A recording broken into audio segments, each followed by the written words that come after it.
मित्रांनो तुम्हाला माहिती आहे या फोन मध्ये 553.2 मेगापिक्सेल्स आहेत.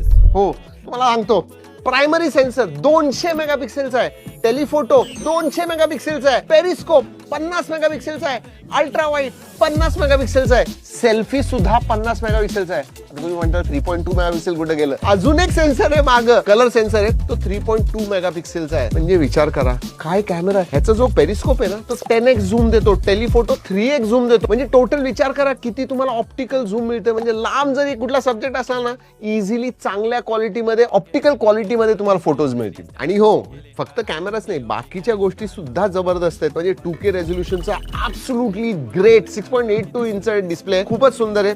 8 एलिट जेन 5 परफॉर्मन्स साठी म्हणजे लेटेस्ट अँड ग्रेटेस्ट आहे. टॉप नॉच परफॉर्मन्स तुम्हाला मिळतो. हो आणि 7050 mAh ची बॅटरी सुद्धा येते याच्यामध्ये. आणि हे जे कॅमेराज आहेत ना ते हॅसलब्लॅड ट्यून्ड आहेत. विचार करा काय पाहिजे अजून. कलर ओएस येतं which is one of the smoothest UI out there. कारण की याची ना आम्ही एक कॅमेरा ब्लाइंड कॅमेरा टेस्ट कुठल्या फोन बरोबर करायला पाहिजे तुम्ही सांगा, बघूया. आणि हो फॉलो करायला विसरू नका असे नवीन चांगले फ्लॅगशिप फोन्स बघायचे असतील तर.